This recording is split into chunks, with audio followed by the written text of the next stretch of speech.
After this, we learn how Hashem is very, very particular about the clothing of the Kohen Gadol and the Kohanim in general, to such a point where he actually mentions several times that if there's a mistake is being made, the Kohen gets a death penalty.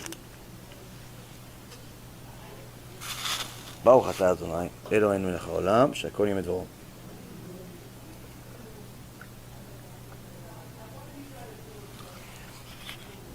Now, this seems a little bit extreme. If you don't understand it, it seems a little extreme. Why it seems a little extreme? Okay, so the guy has 8 pieces of clothing. He forgot one of them. Forgot one. So he wore 7. Why? It makes him a rasha because he wore 7 pieces of clothing? He wore 7 instead of 8. Or not that. He wore all 8. But one of the bells that he had fell off. He didn't notice. But death penalty because he's missing a bell? It's a bell. It's slide a little bit. He has all 8 pieces of clothing. One bell fell off. Wow, no. Why you machmir? Why are you so strict?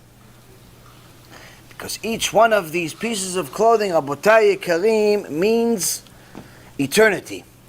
First and foremost, we understand right from the beginning, to answer one person's question, is that in chapter 28, verse 5, Hashem Yitbarach says, they shall take gold and turquoise and purple and scarlet wool and linen. These are the different things that make the clothing of the Kohen Gadol.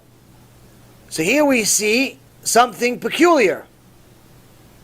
There is Shatnez, wool and linen. There's a rule in the Torah that if you wear wool and linen together, it's like you have fire on. Where if you know one of your friends has, chas v'shalom, wool and linen at the same time, he has a jacket and he has a little wool and linen in it, and you know for sure it's in there. It's not like safek. For sure you know he has Shatnez on. You, not only you should, you're obligated to what? Take off the jacket off of his back. Why? It's like fire. Every single second that he wears wool and linen is a sin from the Torah. Not a rabbinical sin, it's a sin from the Torah, sin from Hashem. Wait, hold on a second. Kohen Gadol, the biggest tzaddik in town, he's wearing Shatnez. How could it be? Already here we see, he's special. He's different. It's like an island. The Bet HaMikdash was an island. Wasn't an island really. Meaning, different rules apply in the Bet HaMikdash. You were able to light fire on Shabbat in the Bet HaMikdash. Why? Korbanot. It's like a different island. It's a different place. It's unique. It's not really of this world. When someone is a Kohen Gadol, he's partly in this world, he's partly in Olam Haba. Different rules apply. Different rules apply. So already we see, whereas an average guy like us is making a sin from the Torah, wearing Shatnez, he's making a mitzvah. This is one corner, the other one, other corner. Why? Different world, different rules. Why? It's Kohen Gadol. So already we see something extraordinary. Next, we see that it says in verse 11, a jeweler crop, when it's talking about the Ephod, the thing that he had over here, it talks about how it had the stones on the shoulders, and also later on talks about the breastplate. It says something we talked about last week in the Mishnah in Avot, where it says a jeweler's craft like an engraving or a signet ring. Shall you engrave the 2 stones with the names of the sons of Israel? So the 2 stones that the Kohen had on his shoulders had the names of the 12 tribes. But it says it's going to be like an engraving. What do you mean like? Is it an engraving or it's not? If I tell you, listen, write me a letter with what? Something like a pen. Okay, is it a pen or is it a pencil? It's like a pencil. So it's a pencil then. No, it's not a pencil. It's like a pencil. It's like a pen, but it's like a pencil. No, you have to decide. You're driving me crazy now. Pick one. Pencil or pen? Okay, it's a marker. No. It's like a marker. You have to pick one. Are you crazy? Are you in this world or in the other world? Which one you're in? No, it's like. What's like? If you read the Hebrew and you understand it, you see it's the translation is the best they can do. Why? It doesn't say like. What does it say? Tiftach et shtei avanim. The two rocks will be opened. What does it mean, opened? Like I spoke to you guys last week, the shamir worm made a mark that made the names of the 12 shvatim, of the 12 tribes, that looked like it was an engraving, but it wasn't an engraving. Why? Because an engraving takes away a piece of the material, a piece of the rock. You engrave the wall, a small part of the wall will be lost. But the shamir worm, it didn't engrave it. It looked like it engraved it, but in reality it just opened it. Tiftach. Tiftach means it opened it. It's like a laser. Like a laser.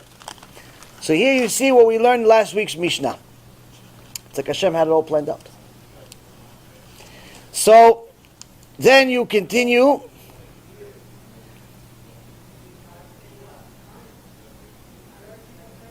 Where it says, "V'nasa Aharon et shmotam lifnei Adonai al shtei ktefav lezikaron."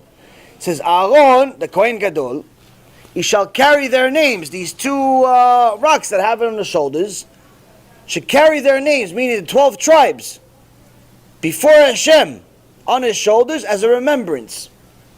Wait a minute. Hashem forgot the 12 tribes? No, it says you should have the names of the 12 tribes. So when he comes in front of Hashem in the Kodesh Kodashim, Hashem can see it and he remembers. What do you mean he remembers? He forgot them? So Chazal says that when God sees the names, he recalls their righteousness. He recalls the 12 shvatim, the 12 tribes, and he remembers all their righteous acts, all the good things that they did, all the amazing things they did in their entire lives. But then you can say, wait a minute, does Hashem really need to see the names in order to remember? Hashem remembers. He doesn't need to see anything to remember. So here the Mussar that we're learning is really not for Hashem. It's for us. Rabbi Yisrael Misalant one time brought a big fish to his Bet Midrash. Everyone is learning, but a lot of their learning they did from watching Rabbi Yisrael.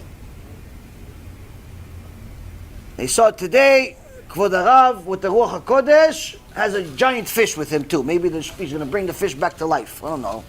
So everyone's waiting to see what he's going to do with the fish. He puts the fish on the stender over there on top of the table, takes a ninja knife, chops his head off. Everyone's looking. Okay, maybe he's going to put him back together now. And another piece off. Okay, maybe he's making it even more difficult to put them together. He cuts them into little pieces. Okay, now everybody's very curious. Can he really put it back together? It's quiet. He's not saying anything. So all the students hearing and seeing this noise, they gather around the Kvod Harav and said, what are we going to learn here? Is there magic? What's happening? And then Rabotai Karim, he looks at all of his students and he says, you see this fish? You see what it used to be, yeah.